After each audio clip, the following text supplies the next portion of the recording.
நமக்குன்னு கொடுக்கப்பட்ட எல்லைகளை மீறும் போது நீ இந்த இதுக்குள்ளே தான் நீ செய்யணும், இதுதான் உன்னுடையதான எல்லை, இதுதான் உன்னுடையதான லிமிட்டு, இதுதான் உன்னுடையதான அதிகார எல்லை, இதுதான் உன்னுடைய வேலையினுடையதான எல்லைன்னு சொல்லி அதை செய்யும்போது அதுக்கு தக்க மாதிரி நடந்து கொள்ளாமல் போகும்போது சாகவே சாவோம்.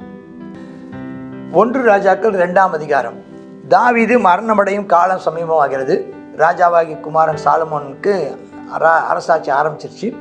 சாலமோனுக்கு கூப்பிட்டு கட்டளை எழுதுகிறார். நான் பூலோகத்தார் எல்லாரும் போகிற வழியாக நான் போகிறேன், நீ திறன் கொண்டு புருஷனாயிரு, நீ பயப்படாத, நீ என்ன செஞ்சாலும் நீ எங்கே போனாலும் எல்லாவற்றிலையும் புத்திமானாக இருக்கிறதுக்கு கர்த்தர் என்னை குறித்து உன் பிள்ளைகள் தங்கள் முழு இருதயத்தோடும் முழு ஆத்மாவோடும் எனக்கு முன்பாக உண்மையாய் நடக்கும்படி தங்கள் வழியை காத்து கொண்டால் இஸ்ரவேலின் சிங்காசனத்துமே வீட்டிற்குத்தக்க புருஷன் உனக்கு இல்லாமல் போவதில்லை என்று எனக்கு ஆண்டவர் சொல்லியிருக்கிறார். அதனால் நீ எங்கே போனாலும் என்ன செஞ்சாலும் எங்கே போனாலும் எல்லாம் புத்திமானாக இருக்கணும்னா தேவனாய் கர்த்தரை முழு இருதயத்தோடும் முழு ஆத்மாவோடும் நீ அவரை நேசித்து அவரை பின்பற்று. நீ அப்படி பின்பற்றினா உன் பிள்ளைகளை ஆசிரியர் பண்ணி எனக்கு கர்த்தர் சொல்லியிருக்கிறாரு, அதை நான் உனக்கும் சொல்கிறேன். நீ அப்படி இருந்தால் உன் பிள்ளைகள் நாள்தோறும் நிச்சயவாங்க, ஆமாம், காலமெல்லாம் ராஜாக்களாக சிங்காசனத்தை அமர்வார்கள், நீ எப்போதும் அவரை முன்னிறுத்தி முழு இருதயத்தோடு முழு ஆத்மாவோடு சேவிக்க வேணும் அப்படின்னு சொல்லி. அதுக்கப்புறம் 4ஆம் வசனம் சொல்கிறாரு, நியாயப்பிரமாணத்தை எடுக்கிறதான புஸ்து வேத வசன வார்த்தைகளையும் கட்டளைகளையும் கற்பனைகளையும் நியாயங்களையும் சாட்சிகளையும் கை கொள்ள அவருடைய வழிகளில் நடக்க எப்பவும் அவருடைய காவலை காட்பாயாக. அதன்படி தான் நீ நடக்கணும். நீ தான் இந்த சட்டத்திட்டங்களுக்கு காவலாளி, நீ தான் காவலாளி. எல்லாரையும் நீ நடக்கிறது மட்டுமல்ல, மற்றவர்களும் அதன்படி நடக்கிறார்களான்னு சொல்லி கவனிக்க வேண்டும். அப்படி நடவாதவர்களை கடிந்து கொள்ள வேண்டும். நீயும் நடக்க வேண்டும், மற்றவங்களையும் நடக்க வைக்க வேண்டும் அப்படின்னு சொல்லிட்டு சொல்கிறாரு. செரியாவின் குமாரனா யோவாப், அவனை குறித்து நான் சில வார்த்தை சொல்கிறேன் உனக்கு. ஒன்று, அவன் சேனாதிபதியாகிய நேரின் குமாரன் அப்னேரையும் கொண்டு விட்டான். ஏத்தேரின் குமாரன் அமாசாவையும் செய்த குற்றத்தை நீ அறிஞ்சிருக்கிற. அவங்க 2 பேரும் சமாதான காலத்தில் நம்மளோட சமாதானம் ஆகிறேன்னு சொல்லி வந்த காலத்தில் அந்த யுத்த காலத்து ரத்தத்தை அவன் சிந்திட்டான். சமாதான காலத்தில் யுத்த காலத்து ரத்தத்தை தன் அறையில் கட்சியிலும் தன் காலில் இருந்த பாதரட்சியிலும் வடிய விட்டானே. ஆகினால் உன் யுக்தியின்படியே செய்து நரைமுயரை சமாதானமாக பாதி இறங்க ஒட்டாது. அது மட்டும் இல்லை, இன்னும் சொல்லாத அங்கே 2 விஷயங்கள், தொக்கி இருக்கிற 2 விஷயங்கள். அப்சலோம் விஷயத்துலையும் அவன் செஞ்சதை நீ அறிவாய், அது மாதிரி அப்சலோம் விஷயத்துலையும் அதோனியா விஷயத்துலையும் அவன் செய்தது அறிவாய். நீ கவனமாயிரு, அவனை குறித்து எச்சரிக்கையாயிரு அப்படின்னு சொல்லிட்டார். 7ஆம் வசனத்தில் சொல்கிறாரு, பர்சிலாயின் குமாரருக்கு தயவு செய்ய, அந்த கிம்காம் வந்திருக்கிறாரு, பந்தியில் சாப்பிடணும் இருப்பார்களாக. நான் அப்சலோம் கும்பாக ஓடி போகையில் உன் சகோதரனாகின்னு சொல்கிறார். அப்சலோம் கும்பாக ஓடி போகையில் அவங்க எனக்கு உதவி செஞ்சாங்க, ஆதரித்தாங்க. அதை நீயும் மனசில் வச்சு எனக்கு செஞ்ச உபகாரங்களுக்காக நீ அவங்களையும் நீ செய்யணும் அப்படின்னு. அப்புறம் 3வது ஒரு ஆளை பற்றி சொல்கிறார், இந்த சீமேயி. இந்த சீமேயும் உங்ககிட்ட தான் இருக்கிறான். இப்போ நம்மக்கிட்ட இருக்கிற மாதிரி தான் இருக்கான், நம்மகிட்ட தான் இருக்கிறான் அவன். ஆனாலும் அவன் விஷயத்துலையும் ஜாக்கிரதையார். அவன் நம்ம கூட தான் இருக்கிறான், உன்னிடத்தை தான் வச்சு அவன் இருக்கிறான், நம்மகிட்ட நன்மையாக இருக்கிற மாதிரி இருக்கிறான். ஆனால் அவன் விஷயத்தை குறித்து ஜாக்கிரதையார். அவன் உள்ளத்தில் அவன் பூரணமாக இருக்கிறானான்னு தெரியலை. அவன் இப்போ காரியம் ஆவதற்காக இருக்கிறானான்னு தெரியல. அதனால் நான் மக்னாயும் போகிற வழியில் அவன் என்னை தூசித்தான், கொடிய தூசணமாக தூசித்தான். யோர்தானில் எதிர்கொண்டு வந்தபடினால் நான் அவனை பட்டயத்தாக கொன்று போடுவதில்லைன்னு நான் ஆணையிட்டு கொடுத்துருக்குறேன். ஆனாலும் குற்றமற்றவன் நினைக்காத, அவன் இருதயம் அந்த அளவுக்கு செம்மையாக இருக்குன்னு தெரியல. அவனை நீ புத்திமான், அவனுடைய நரைமயிரை இரத்தத்தோடு பாதாளத்துக்கு இறங்க பண்ண நீ அவனுக்கு செய்ய வேண்டியதை நீ அறிவாய். அவனை குறித்து நீ ஜாக்கிரதையாயிரு. அவன் உனக்கும் விரோதமாக பண்ணுவதற்கான அபாயம் இருக்குது, அவனை குறித்து எச்சரிக்கையாயிரு அப்படின்னு ஒரு எச்சரிப்பு சொல்ல பாருங்கள். ஒரு எச்சரிப்பு விஷயங்கள், யோவாபை குறித்த ஒரு எச்சரிப்பு, சீமேயை குறித்த ஒரு எச்சரிப்பு. ஏன்னா நம்பி ஏமாந்துடக்கூடாது. யோவாபு செஞ்சதான அந்த காரியங்களெல்லாம் ஞாபகப்படுத்தி அவன் ஆரம்பம் முதலே அவன் இப்படி இருந்தான்னு அங்கே ஒரு விஷயத்தை சொல்கிறாரு. சீமேயை விஷயத்தை பொறுத்தவரையிலையும் அவன் இப்போது சூழ்நிலை நிமித்தம் நம்ம பக்கம் இருக்கிறானே தவிர மற்றவன் பூர்ணமாக இருக்கிறானான்னு தெரியலை. அவன் விஷயத்திനും எச்சரிக்கையாக இருக்கிறாரு. பர்சிலாவுக்கு உதவி செய்ய சொல்கிறார். அதுக்கப்புறம் அவன் மரித்து போகிறார். அவனை அடக்கம் பண்ணுறாங்க. 40 நாள் எல்லாரும் என்ன செய்கிறாங்க, அவனுக்காக துக்கம் கொண்டாடுறாங்க. அவன் அரசாண்ட வருஷம் 40 வருஷம், அவன் எப்ரோனில் 7 வருஷம், எருசலேம் 33 வருஷம் அப்புறம் சிங்காசனம் ஆசீர்வாதமாக இருந்துச்சுங்கிறத பார்க்கணும். 2ஆம் அதிகாரம் 13ஆம் வசனம். ஆகித்தின் குமாரனான அதோனியா சாலமோனின் தாயாக பத்சேபாஇடத்தில் வந்து அவன் சும்மா இருக்கல, அவனால் சும்மா இருக்க முடியல. அவன் என்ன சொல்கிறான், அதோனியா வந்து அம்மா ஒரு விஷயம் என்னப்பா, அம்மா சமாதானமாக வருகிறான்னு கேட்குறாங்க பாருங்கள். அந்த நாடக பாணியில் எழுதியிருக்கு, சமாதானமாக வருகிறான்னு கேட்குறான். அவன் சமாதானம் தான் சொல்கிறான். உம்மோட ஒரு பேச வேண்டிய விஷயம் இருக்குதுன்னு சொல்கிறான். அவன் சொல்லுங்கிறான். அப்போ ராஜா என்னுடையதாக இருந்தது, நான் தான் அரசால் வந்திருக்கணும். ஆனாலும் ஜனங்கள் எல்லாரும் என்னத்தான் நோக்கமாக இருந்தாங்கன்னு உங்களுக்கு தெரியும். ஆனாலும் என்னை விட்டு ராஜ்யபாரம் தாண்டி என் சகோதரனுக்கு ஆயிட்டு, சரி அது கர்த்தரால் உண்டாயிட்டுன்னு வச்சுக்கிறேன். பாருங்கள் எவ்வளோ விவரமாக பேசுகிறான் பாருங்கள். இவன் தான் ராஜாவாக இருக்க வேண்டியதான், ஜனங்களெல்லாம் இவனை தான் நினச்சாங்களாம், இவன் தான் அதுக்கு உரிமையானா. ஏதோ சரி அவன் சாலமோன் வருவதற்கான வாய்ப்பு இல்லையா, சரி ரைட்டு, ஆனாலும் கர்த்தரால் ஆச்சு அப்படின்னு அப்படி சொல்கிறான். அப்போ அதுலேயும் அவனுடையதான சுபாவத்தை பாருங்களேன். அந்த அவன் ரொம்ப விவரமாக பேசுகிற மாதிரி பேசினாலும் அவன் தன்னுடையதான உள்ளத்தில் கிடக்கிற கசப்புகளை வெளிப்படுத்துகிறத நம்ம பார்க்குறோம். உள்ளத்தில் கிடக்கிறதான கசப்புகளை வெளிப்படுத்துகிற விஷயத்தை நம்ம பார்க்குறோம். சரி, ஒரு மன்றாட்டை கேட்குறேன், மறக்க வேண்டாம், சொல்லுங்கம்மா சொல்லுமான்னு. அப்போ இந்த எங்கள் அப்பாவுக்கு கடைசியாக ஒரு பெண்ணை கொடுத்தாங்களே, அந்த பெண் அபிஷாக எனக்கு விவாகம் பண்ணி கொடுக்கணுன்னு நீங்கள் சாலமோன்கிட்ட பேசி எனக்கு அந்த பிள்ளையை கட்டி வைங்க. பத்சேபாள் பாவம், அந்த அம்மா தானே, அவளுக்கு என்ன தெரியும். சரி நான் ராஜாட்ட பேசுகிறேன், மகன்கிட்ட பேசுகிறேன், இல்லை ராஜாவிட்ட பேசுகிறேன், மரியாதை அப்படின்னு. அப்போ பத்சேபாள் அதோனியாவுக்காக ராஜா சாலமோனிடத்தில் போய் உட்கார்ந்த உடனே அவர் என்ன செய்கிறாரு, எழுந்து எதிர்கொண்டு அம்மாவை சிங்காசனம் எழுப்பி அம்மா வாங்கம்மான்னு உட்காந்து தன் சிங்காசனம் உட்கார்றான். அம்மாவும் பக்கத்தில் உட்கார வைக்கிறேன், ஒரு ஆசனத்தை போட சொல்லி உட்கார வச்சு பேசுகிறேன். மறுக்க வேண்டாம், ஒன்று கேட்குறேன். அப்போ என்னம்மா சொல்லுங்கன்னு. இந்த அதோனியா வந்து அப்பாவுக்கு கடைசியாக ஒரு உதவி செஞ்சிச்சில்ல ஒரு பெண்மணி, அதை எனக்கு கல்யாணம் பண்ணித்தாங்கன்னு கேட்குறான் அப்படின்னு. அப்போ தம்பி சாலமோனுக்கு புரிஞ்சிருச்சு, ராஜாவுக்கு. தம்பின்னு சொல்லக்கூடாது, ராஜா இல்லை, ராஜாவுக்கு புரிஞ்சிருச்சு. ராஜாவுக்கு புரிஞ்ச உடனே சொல்கிறான், அம்மா அவன் எனக்கு மூத்த சகோதரன், ஏன் அவனுக்கும் ஆசாரன் அபியத்தாருக்கும் யோவாவுக்குமே கேளுங்களேன், அபிஷாக்கு அந்த ராஜ்யபாரத்தையும் சேர்த்து கேளுங்க. அந்த பெண்மணியை கேட்டால் என்ன அர்த்தம், ராஜ்யபாரத்தையே கேட்குற மாதிரி தானே அர்த்தம். திரும்பவும் அவன் அந்த பிள்ளையை கல்யாணம் கட்டி கொடுத்தா அவன் இன்னும் ஒரு விஷயத்தை வச்சு அவன் பிரச்சனை பண்ணுறதுக்காகத்தான் இதை கேட்குறான் அப்படின்னு சொல்லிட்டு 23 சொல்கிறேன். அந்த அதோனியா தான் பிராணுக்கு சேதமாக இது சொல்லாதிருந்தால் தேவனுக்கு சரியாகவும் அதிகமாக செய்யப்பட கடவர்னு கர்த்தர்.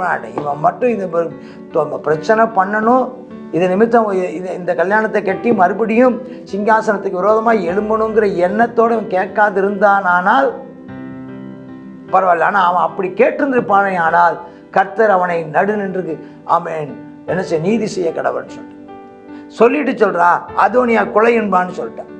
என்னை திடப்படுத்தினவன் தகப்பனா. அது ரெண்டுக்கு கொஞ்சம் இடைவெளி.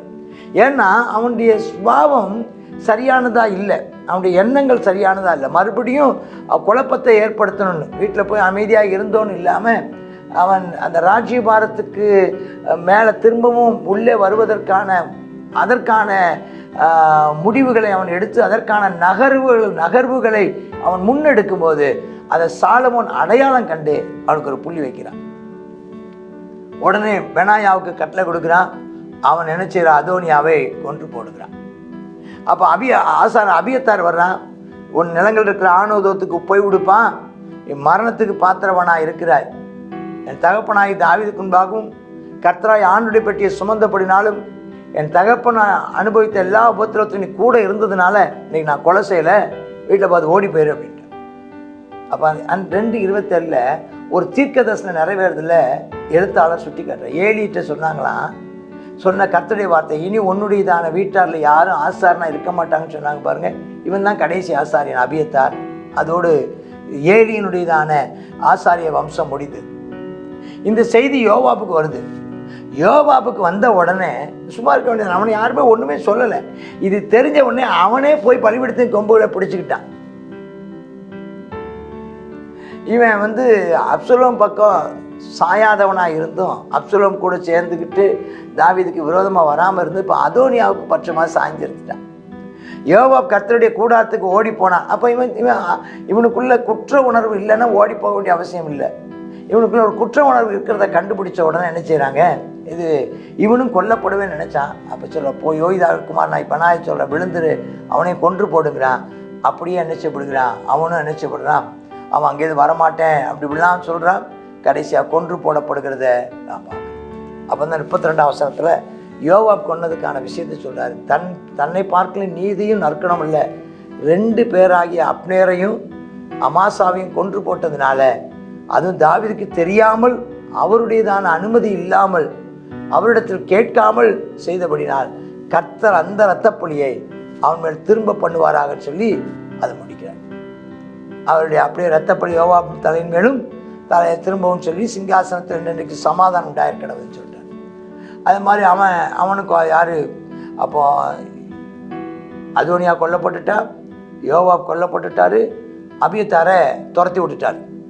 அதுக்கப்புறம் சீமையை கூப்பிடுறார். சீமையை கூப்பிட்டு இங்கே வாப்பா, நீ எருசலேமில் உனக்கு ஒரு வீட்டை கட்டிக்கோ, அங்கே இரு, எருசலேம் விட்டு வெளியே போகக்கூடாது.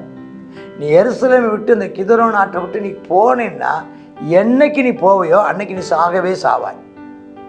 ரத்தப்படி உன் மேலே இருக்கும், நான் ஒன்றும் சொல்ல. நீ இதை விட்டு எதுக்காகன்னா அவன் இதை விட்டு வெளியே போய் மறுபடியும் ஏதாவது பிரச்சனை உண்டு பண்ணுவதற்கான காரியங்களை செய்துவிடக்கூடும் என்பதனாலும், அவன் ஒரு பென்யமீனன் என்பதனாலும், பென்யமீனர்களை மறுபடியும் ராஜாங்கத்துக்கு விரோதமாக கூட்டி சேர்த்து விட முடியும் என்பதனாலும் அவனுக்கு ஒரு கட்டளை. அது மட்டுமல்ல, அப்பா சொன்னதையும் மனசில் வச்சிருக்கிறான்.